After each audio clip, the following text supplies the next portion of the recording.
Hello, ladies and gentlemen. I would like to welcome you all in this special awareness webinar and understanding with this webinar how Hodgkin lymphoma got crucial nowadays. And this is for awareness, myths, and hope about this particular topic. I'm your host, RJ Nikhil, and we are honored to be joined by Dr. Prakash Singh Shekhawat, hematologist and BMP specialist, Bhagwan Mahavir Cancer Hospital. Thank you so much, sir, for joining us. Thank you, And we will conclude this webinar to understand the condition in the simple terms, but some conditions, some common myths, and we talk about support and positivity in the journey with the Hodgkin lymphoma. So starting with the basics, sir, what exactly is Hodgkin's lymphoma and how it occurs? So thank you, Nikhil, for having me, and it's a beautiful question to start with. Hodgkin lymphoma, like all other lymphomas, it's a disease of lymphocytes. These are a type of white blood cells which help us to fight different sorts of infections. These are our immune cells. So Hodgkin lymphoma occurs in these lymphocytes. Mostly lymphomas happen in B lymphocytes. There are two different sets, B and T. So it's of a B for Bombay, B lymphocytes.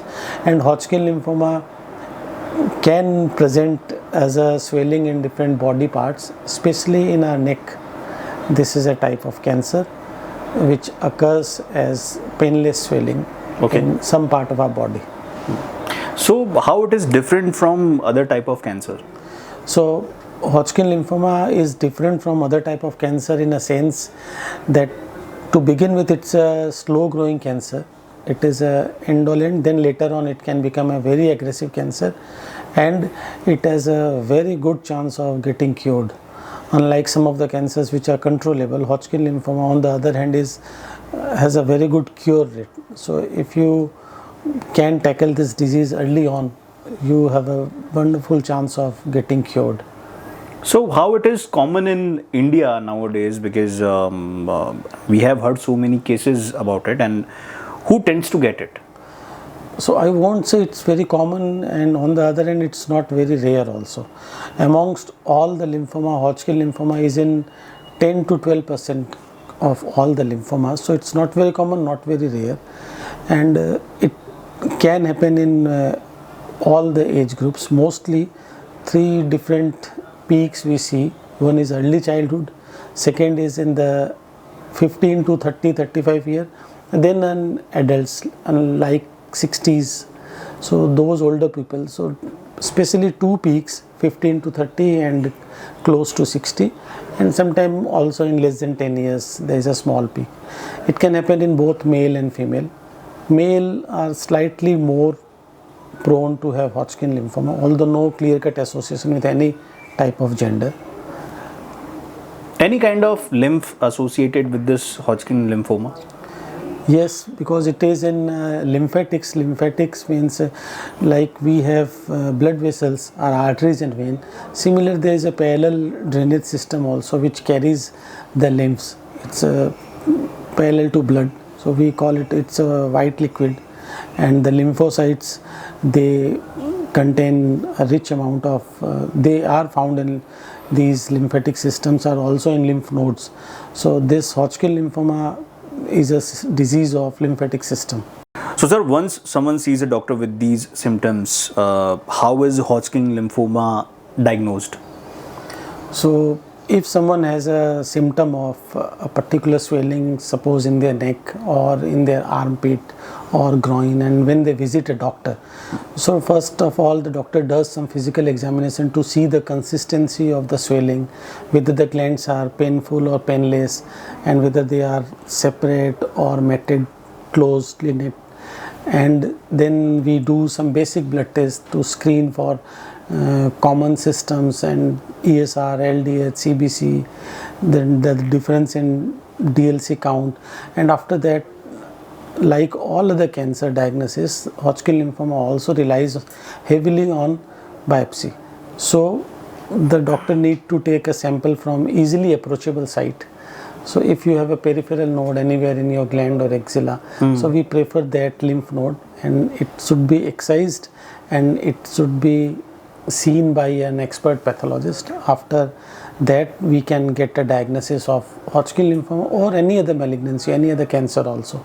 So a proper physical examination and initial screening test followed by a biopsy and ISC. This is what is done for diagnosis. Then we do some other tests like CT scan and PET scan to see the extent of disease, how far it has spread, in which all part of the body it is present, to know about the metastasis and staging of disease. So what does the treatment journey look like for someone diagnosed with Hodgkin lymphoma? So as I told you earlier, Hodgkin lymphoma is a curable, potentially curable disease. So if a patient comes to us in early stage, his chances of getting cured is very high. Mostly we do treat with chemotherapy, certain cycles, 5 to 6 cycles depending upon what protocol he or she is having. Then after chemotherapy, some patient may need additional radiotherapy also. But per se there is no role of surgery in Hodgkin lymphoma. Predominantly we do give combination of chemotherapies, and these chemotherapies have little bit of side effects, and some patient may need a radiotherapy also to the remaining disease. But it's a well tolerable chemotherapy with limited side effects and not too costly also. Sir, how much differences does early detection really make? So early detection does make a lot of difference, because if you get diagnosed early, then we can pick the disease in early stage. That means less number of chemotherapy, better chances of getting cured, and less side effects. And if someone gets very late, sometime the disease can go to a site which is not easily amenable, and we need to resort to other options also, and then the number of chemotherapies increases. And early detection Hodgkin lymphoma can be limited to 2 cycles of chemotherapy, whereas in an advanced stage usually 6 cycles is needed.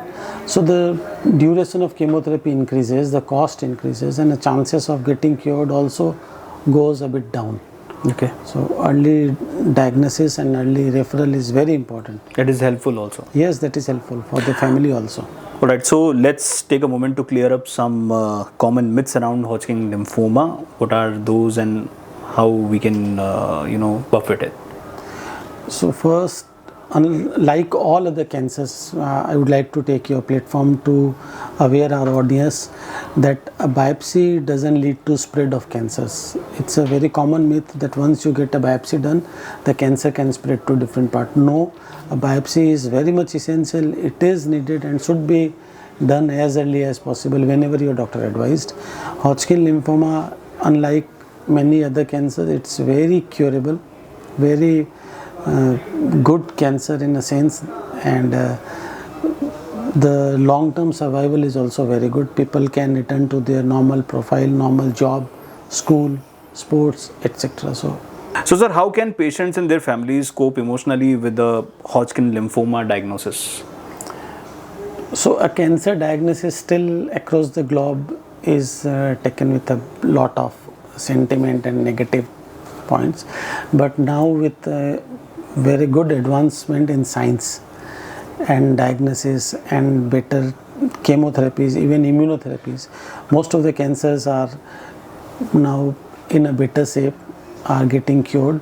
So patient and families should rely on their doctors. Then there are other support staff in our hospitals. We have counselors, we have pain clinic, we have other ancillary services also which help them. We provide financial support like the government of Rajasthan, and central government is also pumping in money for these patients. So first, the psychological fear is, will my relative die? Second, how will we afford the treatment? So these two things nowadays are not very much prevalent. They should realize, they should come forward. We are, other NGOs are there to help them. And this cancer diagnosis is not a death certificate. They can fight, and they most of the time they win also. Like we were talking about this earlier before this interview, right? Yes, yes, absolutely, yes. So can individual return to a normal life after this treatment? Yes. So Nikhil, most of our, especially the beauty with blood cancers, like Hodgkin lymphoma is a blood cancer. Na? The beauty with blood cancer is that most of them gets cured and they lead almost normal life. They should take this fear out. Anything can happen to an individual. Nowadays we are seeing a 15-year-old girl dying, a 40-year-old executive dying, an athlete. So we should not worry too much about these, and especially cancer survivors should not think when will it come back, will it come back. No, you just enjoy your life. If it has to, it will, but mostly once it's get cured, it is okay. You resort to your normal life, your work profile, your family life, everything. As we are, we wrap up for this session. So, Dr. Shekhawat, what is one last message you would like to give to the public? So, my sincere request to the public will be, if you or anyone in your family has a disease or any, especially a swelling which is painless and which is now slowly increasing with certain B symptoms like unexplained weight loss or a night sweat or a continuous fever which is lasting more than 2 to 3 weeks, then you should visit an expert. At least go to your nearby doctor, and if he or she feels that it is troublesome, looks like cancerous, then do visit your oncologist, hematologist and get a biopsy done on their advice. We should not think that doing a biopsy it will spread. It's not. If we are delaying, it will spread definitely. Alright, so thank you so much, Dr. Shekhawat, for sharing your valuable insights in such a simple and reassuring manner, and thank you everyone for watching us today. Remember, awareness is power. Stay alert and stay protective, and keep listening to Radio City. This message is a part of disease awareness initiative by Takeda Biopharmaceuticals India Private Limited, shared in public interest. Thank you so much.